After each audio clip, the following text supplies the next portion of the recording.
Olá, seja bem-vindo à nossa quinta aula do nosso curso de Cosmovisão. Eu sou Vinícius Jordão, pastor da Igreja Presbiteriana do Petrópolis, e esse é um curso que nós temos feito todas as quartas-feiras, lançando gratuitamente para que você possa ter acesso e assim crescer no conhecimento da Palavra de Deus e, sobretudo, no entendimento de quem Deus é.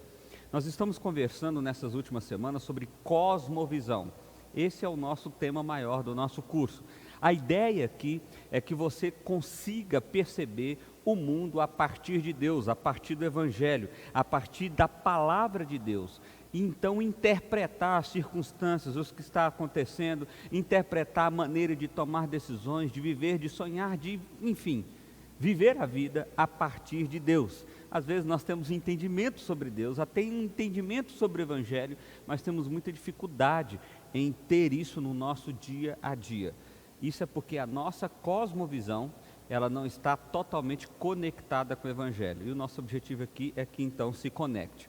Então, no nosso último encontro, nós falamos sobre criação. Se você não assistiu, ainda já tem 4 aulas, volta lá porque existe uma cadeia de pensamento muito importante para que você possa compreender o todo. Hoje nós vamos falar sobre os seres humanos. Então, nós falamos sobre a criação, nós vamos falar sobre essa criação do homem, a criação do ser humano, o que tem de tão especial nela, por que ela é diferente. Eu quero que você acompanhe comigo o que Michael Gorin diz a respeito disso. Olha só, dentro de uma narrativa ritmada da criação, algo chama atenção quando o ritmo é quebrado. E disse Deus: façamos o homem à nossa imagem, Gênesis 1, 26. Algo novo está acontecendo aqui. Deus, rei sobre todas as coisas, anuncia a sua régia corte, que está prestes a criar uma criatura à sua própria imagem para servir de mediador do seu próprio governo. Olha só que coisa interessante.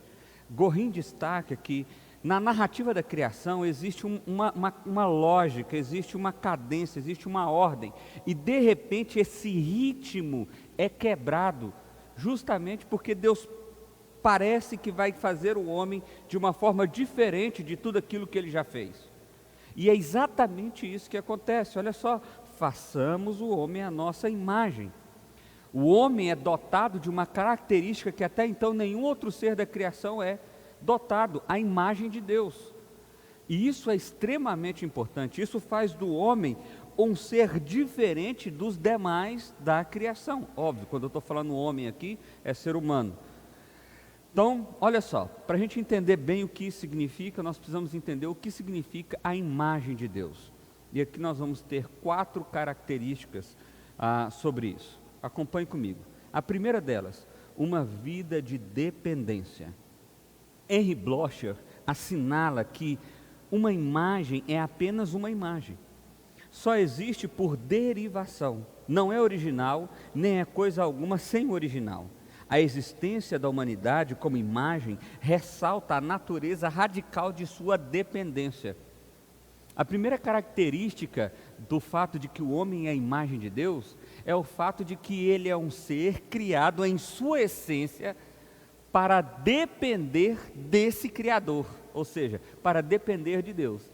Daí talvez porque o homem caminha tanto, e hoje, nos dias de hoje, isso é extremamente relevante, o homem caminha tanto em busca de sentido, de significado, de propósito, e tantas vezes não encontra isso. Por quê? Porque ele é a imagem do Criador. Isso significa que na natureza, na essência de quem ele existe dependendo do Criador, em dependência ao Criador.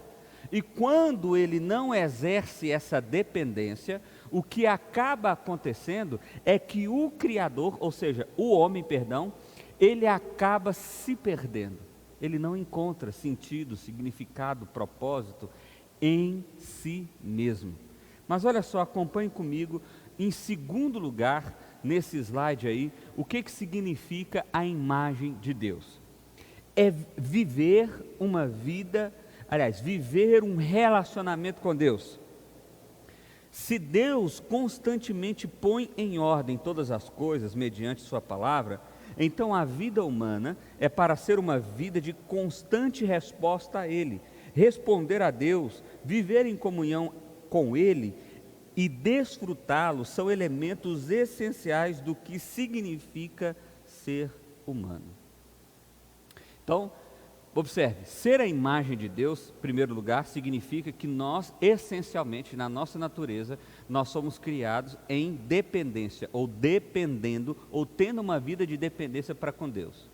Em segundo lugar, significa que nós somos criados para ter um relacionamento com Deus. Isso é muito interessante. Quando a gente vai lá para Gênesis, na narrativa da criação, você vai observar que Deus e Adão se encontravam todo fim de tarde. Por exemplo, agora nós estamos no fim de tarde, aqui gravando esse vídeo. E é justamente por volta desse horário que Adão e Deus tinham um relacionamento, uma conversa diária. E isso completava a existência de Adão. A partir do momento que a minha vida é a parte de Deus, ou que Deus é só um fragmento, um departamento, como já dissemos nas aulas anteriores, um departamento religioso de Deus, ou seja, eu me relaciono com Deus a partir da minha vida espiritual, mas isso não faz sentido para a minha vida aqui e agora, então eu não estou vivendo de fato uma vida de relacionamento com Deus. Deus é apenas um amuleto, Deus é apenas algo que eu acredito que é maior do que eu me agarro nas necessidades urgentes, ou nas necessidades que eu não dou conta. Percebe? Deus é mais do que isso. Deus é alguém que nos fez, eu e você, para nos relacionarmos com Ele. Quando não fazemos isso, nós não vivemos para o que é para aquilo nós somos criados. Mas olha só, terceiro lugar. Então, primeiro lugar, uma vida de dependência. Segundo lugar, viver um relacionamento com Deus. Terceiro lugar, é refletir a Deus, ser como Ele, espelhar o seu caráter. E aqui a teologia sistemática, por exemplo, explora bastante isso aqui. O que significa isso?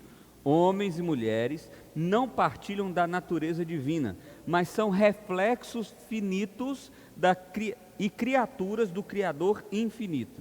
Então o que isso significa? A semelhança de Deus, os seres humanos podem, por exemplo, ver, ouvir, pensar, amar, buscar a justiça, irar-se e demonstrar misericórdia. A gente costuma dizer que ser a imagem e semelhança de Deus não reflete necessariamente numa imagem física, normalmente a gente tem essa visão, mas reflete justamente no fato de que alguns atributos, algumas características, algumas coisas que só pertencem a Deus, Ele compartilhou com o homem, Ele deu isso ao homem, numa medida obviamente menor da que pertence a Ele, porque lembra, somos imagem, somos apenas reflexo de quem Ele é. Mas o que acontece? Isso deu ao homem uma capacidade de, pelo menos, a gente pode distinguir em três esferas aqui: raciocínio, emoção e criatividade. Então você observa que nenhum outro ser da terra, nenhum outro ser da criação tem essa capacidade de intelectualidade, de pensar, ou de emoção, de amar, de irar-se, de buscar a justiça, ou de justamente criar, como nós criamos a cultura. Pegamos uma coisa que é natural e justamente criamos alguma coisa com ela, como fazemos um barco, ou enfim, a cultura toda que nós vivemos hoje. Mas olha só o que continua dizendo esse texto. No entanto, não é só pelo fato de possuir essas capacidades que somos a imagem de Deus, é também uma questão de como usamos. Importa o que pensamos, o que amamos, como usamos os nossos olhos e ouvidos e o que nos deixa irado.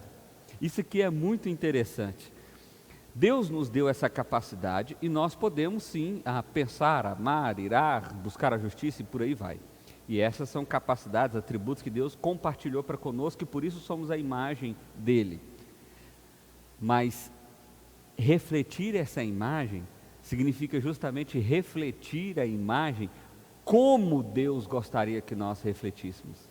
Entende? Então é importante como nós pensamos, não só o fato de que pensamos, mas o que ocupa o meu pensamento. É importante sobre como nós amamos, não só o fato de que nós podemos amar. Então, isso é interessante. O homem pode, aliás, é o que ele mais faz, nós vamos entender isso quando a gente falar sobre a queda. O que ele mais faz é desvirtuar o caráter essencial daquilo que Deus criou em nós. Então, o nosso pensamento normalmente é ruim, como amamos normalmente é desvirtuado, o que ouvimos e pensamos e olhamos, ou o que nos deixa irado, nem sempre é realmente algo que reflete a imagem de Deus. Quarto lugar, ser a imagem de Deus é ser representante de Deus na criação, como seus vice-regentes e mordomos. Isso aqui é maravilhoso, meu irmão. Isso aqui é essencial para que você possa ter uma vida cristã, para que você possa entender qual é o papel que você precisa desempenhar, ou para que você foi criado. Olha só, a imagem bíblica de um mordomo é instrutiva. Essa pessoa era responsável por administrar em nome do Senhor, não por prazer egoísta, mas sim para o bem dos integrantes da casa e de acordo com os desejos do Senhor. Ao final do período de mordomia, o mordomo tinha que prestar contas. É por isso que é usada essa imagem de que somos mordomos de Deus. De fato, Deus criou todas as coisas, deu ao homem para que o homem pudesse administrar. Mas o problema é que não é para ele administrar do jeito que ele quer. É para ele administrar do jeito que o Senhor quer e para o bem de todos. Mas olha só o que continua dizendo o texto. A vida humana depende de Deus e está voltada para Ele. Os seres humanos foram criados para responder a Deus, adorando, conhecendo, amando, desfrutando e etc. Na condição de imagem dele, são inextricavelmente ligados a Ele. Não existe algo como a vida sem Deus. Toda vida humana é em resposta a Ele, isso é, em comunhão com Ele ou em rebelião para com Ele. Essa palavra tão difícil de se dizer aqui é a ideia de entrelaçado. A ideia é a seguinte, meu irmão: nós fomos criados para cuidar daquilo que Deus fez. Nós fomos criados à imagem de Deus e isso significa que Deus nos dotou de capacidade para cuidar e ser responsável pela criação. E à medida que nós não fazemos isso, o que existe no mundo, então, são só duas condições do homem. Ou ele está em consonância, em acordo com aquilo que Deus fez, ou a maneira que Deus o criou, e refletindo essa imagem da maneira certa, ou ele está em rebeldia e contrariando essa imagem. Essa é a verdade. E olha, é tão paradoxal isso que eu posso ser um cristão, alguém que vai à igreja, alguém que professa uma fé, alguém que até prega a palavra de Deus, mas que no meu dia a dia não cumpro esse papel aqui, que é o fato de eu ter sido criado à imagem de Deus, de eu ser mordomo de Deus, de eu estar em comunhão com Deus, de eu refletir a Deus, adorando, conhecendo, amando, e de forma que as pessoas possam olhar para mim como cristão e ver que existe o caráter de Deus, a imagem de Deus sendo refletida. Isso às vezes é muito comum. Eu professo a fé, mas o que eu estou refletindo é outra coisa. Por quê? Porque a minha cosmovisão está distorcida. Eu tenho uma visão espiritualizada de Deus e às vezes isso não é prático na minha vida. Vamos tentar entender isso melhor. Olha só, o mandato da criação.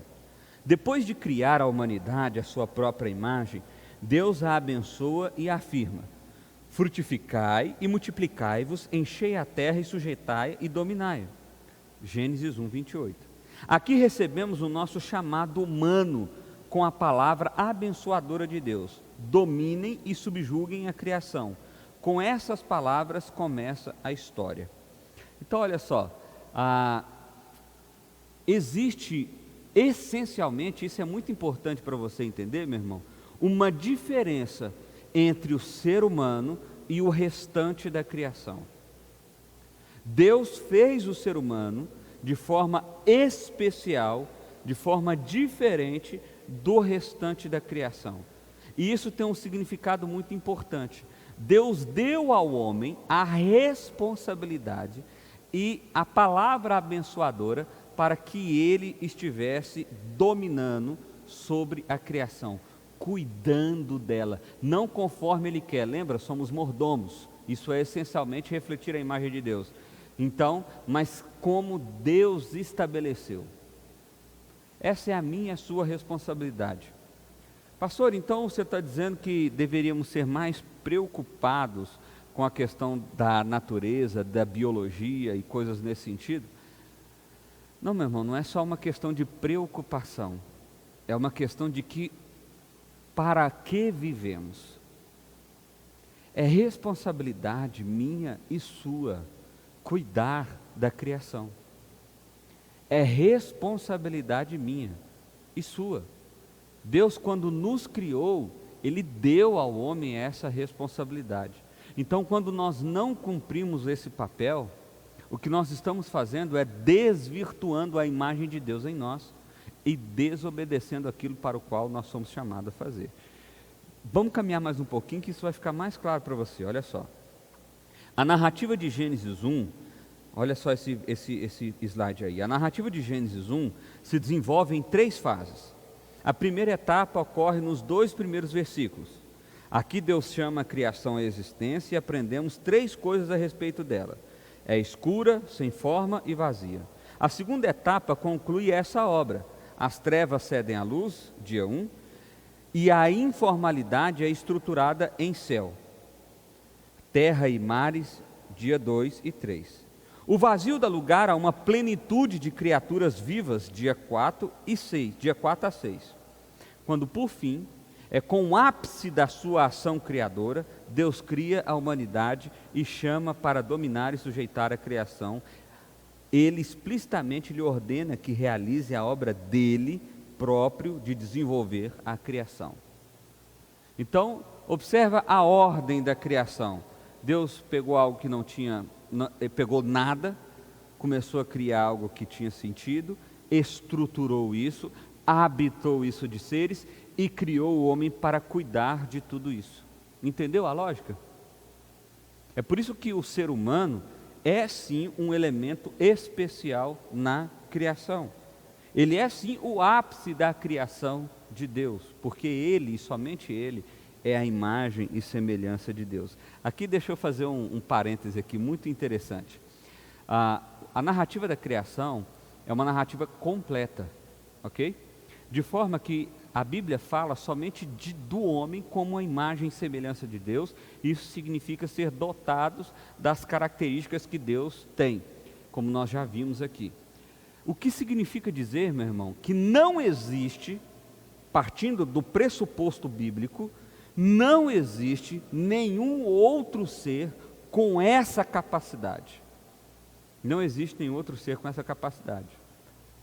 Se eu creio na Bíblia, se eu creio no Deus da Bíblia, se eu creio na narrativa da Bíblia, eu preciso entender que eu e você, o homem, o ser humano, é o único ser de todo o universo com capacidade racional, emocional e criativa.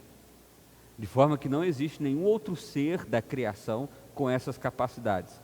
E o homem é o único ser da criação ao qual foi colocado a responsabilidade de cuidar dela, de dominar sobre ela e de desenvolver, é a palavra que eu estava procurando aqui, desenvolver a criação. Olha só, continuando. O próximo slide aí, presta atenção, olha só. A criação é a estrutura de todas as suas potencialidades. Cultura é a direção dada pelo homem a essas potencialidades criacionais. Ainda assim, é importante destacar que Deus nos chamou não só para preservar, mas para explorar as potencialidades da criação em todas as suas facetas. Fazer potencialidades se transformar em realizações é glória do mandato cultural.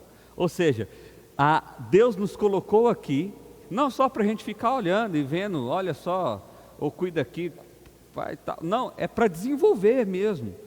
É para dar desenvolvimento a isso que Deus criou. E Deus nos deu essa capacidade de fazer. Mas lembre-se, somos mordomos. Então nós agimos não conforme o desejo do nosso coração, mas conforme o desejo do dono de tudo isso. Porque eu e você não somos donos, nós somos vice-regentes, ou somos mordomos.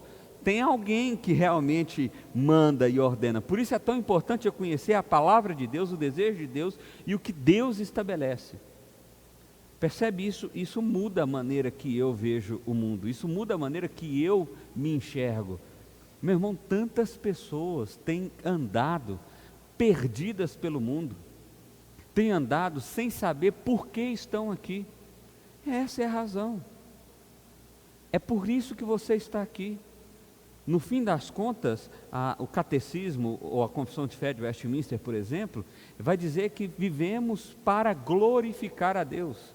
E o que significa isso? Significa refletir a imagem que Ele criou em nós, ou que nós somos criados nela. Entendeu? Olha só, continuando sobre esse assunto. Próximo slide. Alguns entenderam o chamado para dominar e subjugar a terra como uma licença para a tirania e culparam exatamente esse texto pela catástrofe escatológica que enfrentamos hoje no mundo. Mas em vez disso, Gênesis nos apresenta uma descrição de cuidado administrativo, um domínio amoroso que tem em sua essência a motivação do serviço. O Senhor tomou o homem e colocou no jardim do Éden para trabalhá-lo e cuidar dele, Gênesis 2,15. Essas duas palavras, trabalhar e cuidar, resumem o prazeroso chamado que os seres humanos receberam. Então olha só, mais uma vez, se eu vou enfrentar o mundo, viver nesse mundo, e eu sou um cristão que entendo que Deus é o Criador, entendo que eu sou mordomo do Criador, entendo que essencialmente eu fui criado justamente para refletir a vontade do Criador, por isso que eu sou a imagem e semelhança dele, eu não exerço um domínio de tirania sobre a criação, mas é um domínio de cuidado amoroso. De cuidado amoroso. É sim para eu e você desenvolver tudo que Deus fez aqui. É sim para que eu e você possamos fazer cultura, mas sempre a partir dele. E percebe, quando eu tenho isso na minha mente, meu irmão, as minhas decisões, elas podem ir em direções muito diferentes.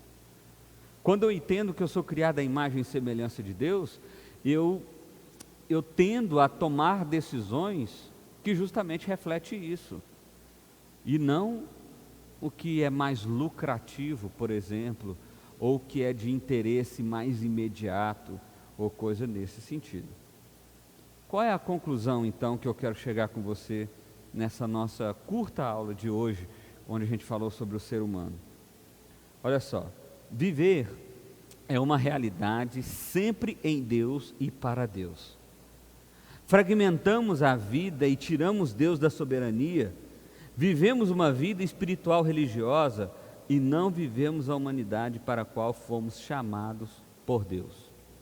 Então, quando a gente diz assim, nós precisamos ser mais humanos, nós deveríamos estar dizendo, nós precisamos refletir mais a imagem de Deus, na qual eu fui criado. É isso que deveríamos estar refletindo. Quando dizemos que a humanidade está caminhando numa direção ruim, no caos, é porque a humanidade deixou de refletir a imagem de Deus. Quando você vai lá para Romanos capítulo 1, do verso 20, 22, aliás antes, verso 18 em diante, você vê o apóstolo Paulo tratando exatamente sobre isso, como os homens perverteram a imagem de Deus, e aí ele vai dizendo quais são as consequências disso.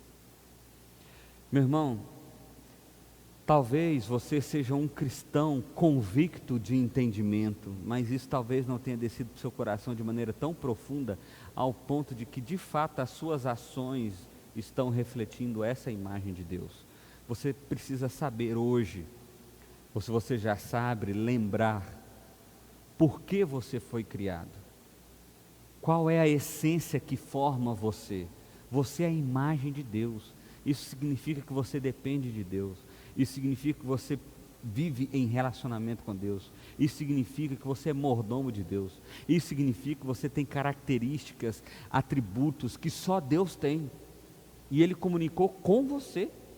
Olha só que privilégio, que coisa maravilhosa. Ele deu toda a criação para que eu e você pudesse tomar conta, e parece que nós não estamos indo tão bem assim nessa tarefa.